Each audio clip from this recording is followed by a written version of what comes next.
Oh, Jesus.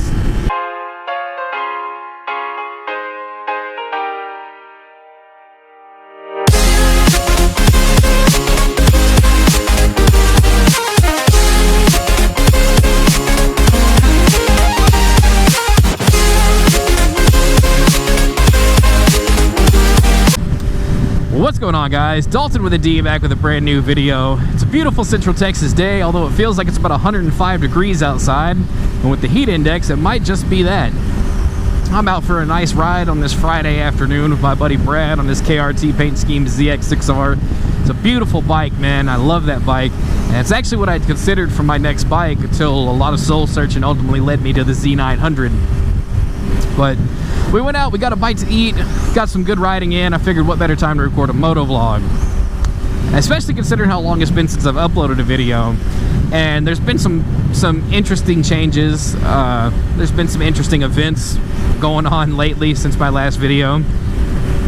Hey, through the wave, I'll take it. So for anybody that hasn't watched my videos, anybody that has watched my videos probably guess what one of the biggest changes is, but anybody that hasn't, we'll go ahead and fill you in. My wife and I have been expecting baby number 4, and about a month ago I went out and recorded a moto vlog.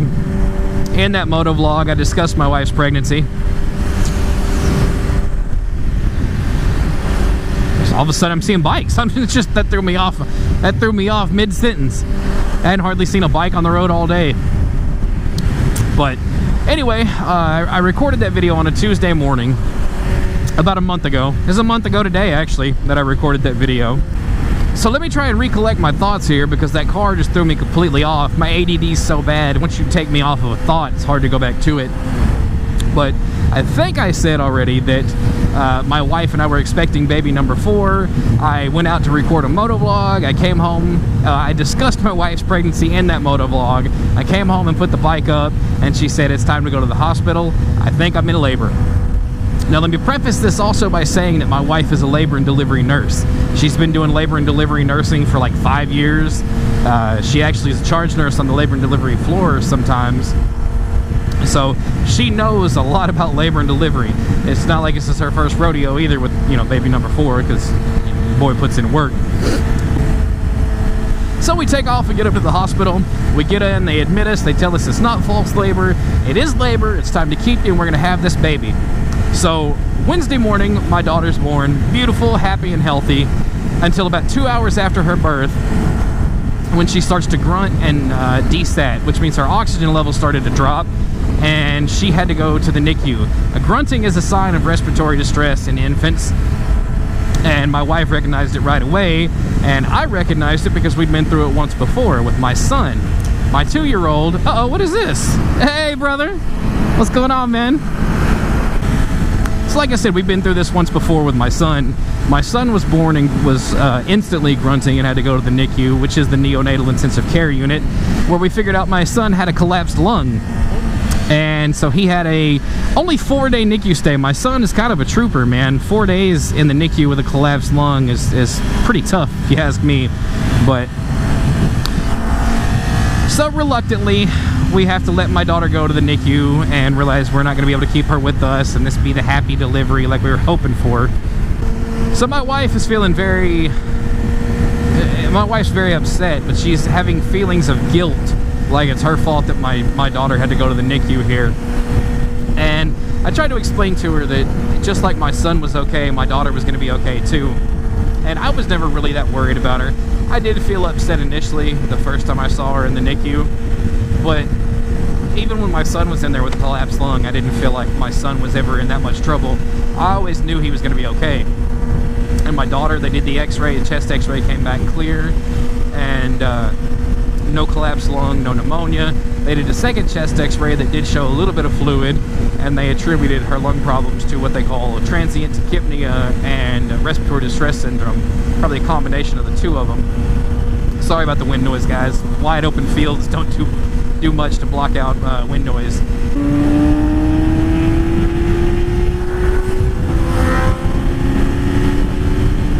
Oh, Jesus. So lying in the bed next to my daughter, not in the bed next to her, but in the bed that was next to my daughter's bed, there was a little baby that had her bed all covered up, and when they do that, it's normally a very, very, very premature baby. They're very sick and they have a very hard road ahead of them. And all I could think was in the NICU was, at least that's not our baby. It's weird. Life always has a way to make you realize how much worse things could be and to count your blessings, because there were so many other babies in there that were so much worse off than my daughter. Uh-oh, let's see what's going on here.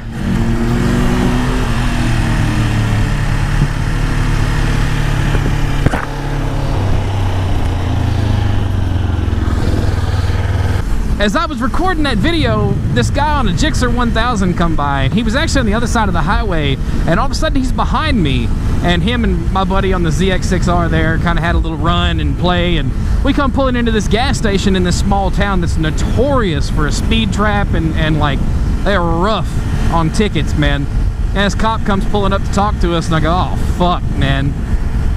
Come to find out, his son is the guy that I talked to about the Z900 that I went and looked at the other day. So, small world.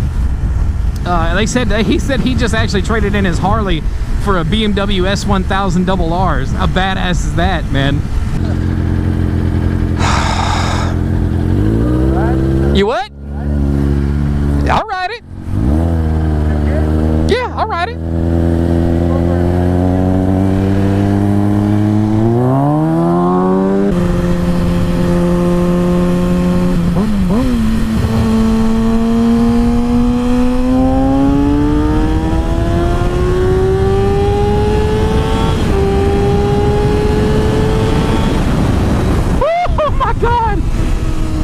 Well, this is my first time on a 600 Supersport, so like I said, I wasn't really planning on recording that for this video, but now you see, oh god. Seeing this, man, I don't see what anybody needs a 1000 for. I do noticeably sit up higher on this bike though, it's a big difference. After riding this ZX6R, I don't know how people talk about they need a 1000. And granted, I know I'm not used to the power, it's a brand new feeling bike to me, but oh my god. And it sounds, oh god, it sounds great, it feels great, Now I'm sitting here questioning myself whether I'd need the Z900 or not. Okay, so we just left Brad's house, or I just left Brad's house rather. He's home putting the bike up, and I'm headed home to my probably grumpy, angry wife that I'm not home as early as I said I was going to be. I actually didn't specify a time, but it was implied that I was going to be back a lot earlier than I am, so I'm sure I'm going to get a tongue lashing when I get home. My hormonal, gripey wife that I love so much. She's really not that bad. I make her sound like a crazy witch, but she's not. But, so that was unexpected and awesome. I didn't expect to get my first 600 ride on camera like this. I mean, I had planned it, but I didn't plan it to be today. You know, my buddy was just like, hey, you want to go ahead and take a ride? Fuck yeah, what do you mean? So, now that I'm back on this bike and can tell you the difference, obviously the power for one. Two, the sitting position on this bike to that bike, you feel lower in this bike. You feel like you sit in this bike after sitting on that ZX6R. And I've sat on bikes, but sitting on one and riding on one, apparently different. I felt like I was sitting way up in the sky on that bike, you know, versus this bike, I feel like I'm down low to the ground. It was just an awesome bike, man. It handled great. It sounded fantastic. The speed was great. Just awesome power. I do not understand at this particular point in time why people say they need a Busa or a 1000 other than just to have one, which I get is a reason for some people, you know. I mean, I've had things just to have them, so whatever. Alright guys, thanks for watching today's video. Go ahead and leave a like and comment down below and subscribe if you're new. I know I started a story and I didn't finish it, and I'll see that in editing, and if it's worth finishing, then I'll do it in the next video. But I just hit 150 subscribers today, actually. On the stop, when I was at the gas station, there was a kid that pulled out his phone and subscribed to me, and actually it was a kid from my hometown that I didn't know, which is rare in a town of 5,000 people. But that's all I've got for today, folks. As always, I'm Dalton with a D, and we'll see you next time.